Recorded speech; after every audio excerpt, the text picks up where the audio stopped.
Hello. Before moving forward, let's look at one more question. A mass m1 when pulled by a force of 10 Newton experiences an acceleration of 5 meters per second square. When a mass m2 is acted upon by a force of 5 Newton, it experiences an acceleration of 4 meter per second square. We have been asked to calculate the acceleration of both the masses combined together when acted by a force of 20 newtons. So, the concepts we learned earlier, we will apply those concepts in this question. Initially, we have been asked to find mass of m1 and mass m2. So how we'll do that? We will do it like this. Force we have been given is equal to 10 Newton and acceleration we have been given is equal to 5 meter per second square. Force is equals to mass into acceleration. This implies mass equals to force upon area. Therefore, mass m1 is force F1 upon acceleration A1, that is 10 newtons upon 5 meter per second square, which is equals to 2 kg. Similarly, mass m2 is F2 upon A2, which is equal to 5 newton upon 4 meter per second square, which is 1.25 kgs. Now, we have been asked to calculate the acceleration when both of these masses are combined. Therefore, total mass now will be m1 plus m2, that is 3.25 kg. Now, when a force of 20 Newton acts on it, the acceleration will be force upon mass, which is 20 newtons upon 3.25 kg, which is equal to 6.15 meters per second square. Now let's move forward to third law of motion. The third law of motion states that when one object exerts a force on another object, the second object instantaneously exerts a force back on the first object. These two forces are equal in magnitude but opposite in direction. These forces act on different objects and never on the same objects. The two opposing forces are also known as action and reaction forces. To summarize all these points, the third law of motion says, to every action there is an equal and opposite reaction. But we have to be very careful when saying this statement. It must be remembered that action and reaction always act on two different objects. Now let's look at an activity to better understand third law of motion.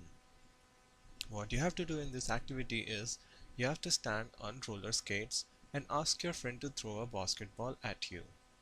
What you will notice that as soon as you catch the ball, you will start moving.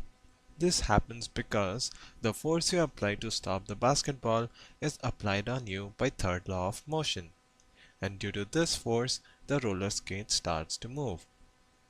You have to take precautions while doing this experiment. Do wear helmets and other safety equipments. Now let's move on to conservation of momentum, which is the final topic in this chapter. Consider two balls as shown below. Initially, ball A is moving with velocity UA towards ball B, which is moving with velocity UB. Mass of ball A is MA and mass of ball B is MB. Consider UA to be greater than UB so that the collision occurs between the two balls. Now during the collision, what happens is, as soon as A strikes B, there is a force which is applied by A on B equal to FAB. And by third law of motion, there is an equal yet opposite force which is acted on A by B, which is equal to FBA.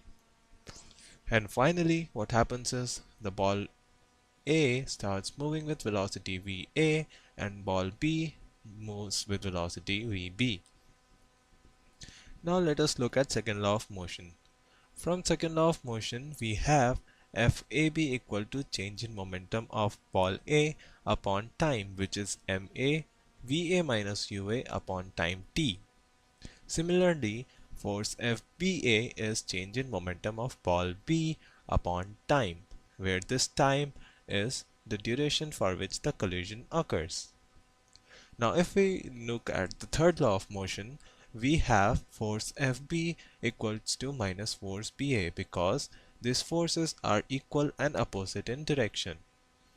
So we equate these two terms FAB and FBA to obtain the equation MAUA plus MBUB equals to MAVA plus MBVB.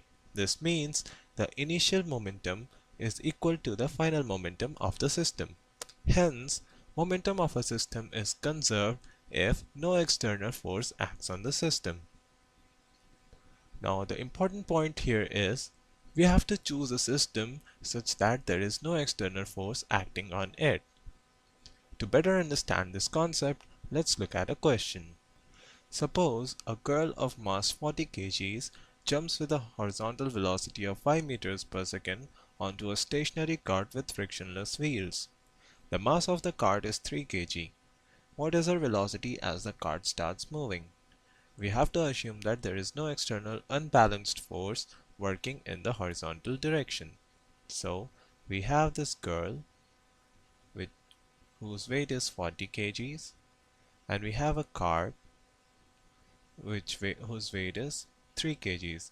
The girl jumps onto the cart with a velocity of 5 meters per second in, let's say, right direction. So the initial momentum of girl is 40 into 5 and the cart is 0 because it has no velocity initially. Now finally what happens is the cart and the girl becomes a single system. So the total mass of it will be 40 plus 3 kg and let's say the velocity becomes v.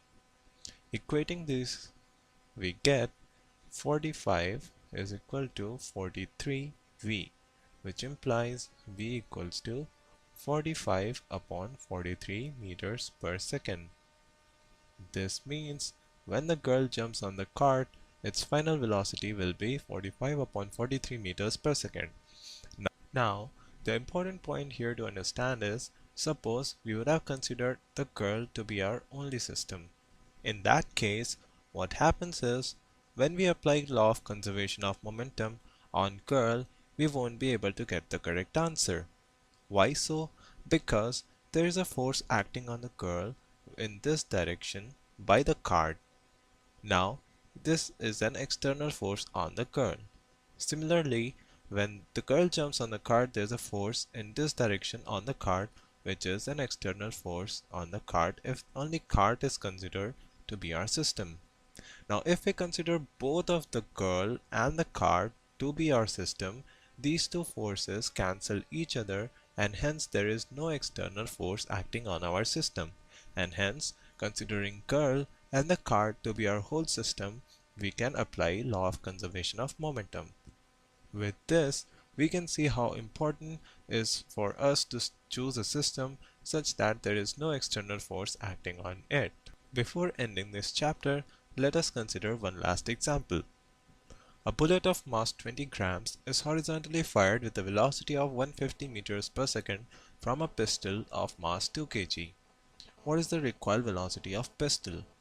So let's say this is our pistol and this is the bullet that has been fired.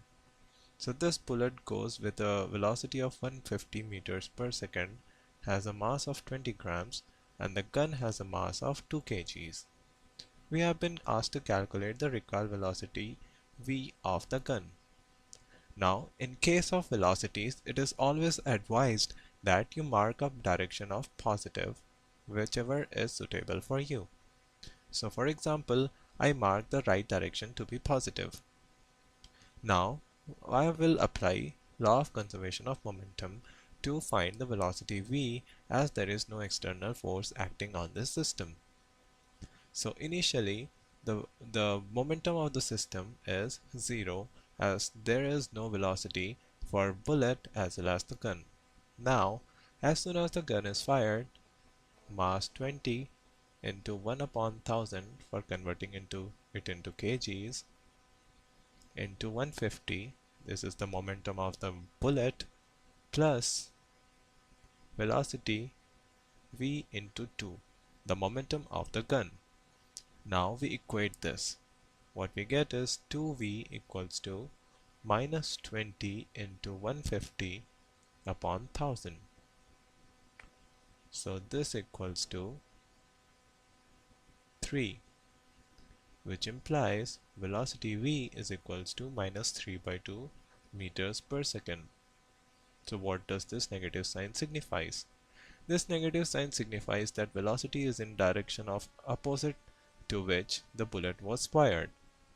That is the left direction, because I considered my right direction to be the positive direction. We can also see that the velocity of recoil is very less compared to velocity of bullet which has been fired. With this, we conclude this chapter on force and laws of motion. Thank you.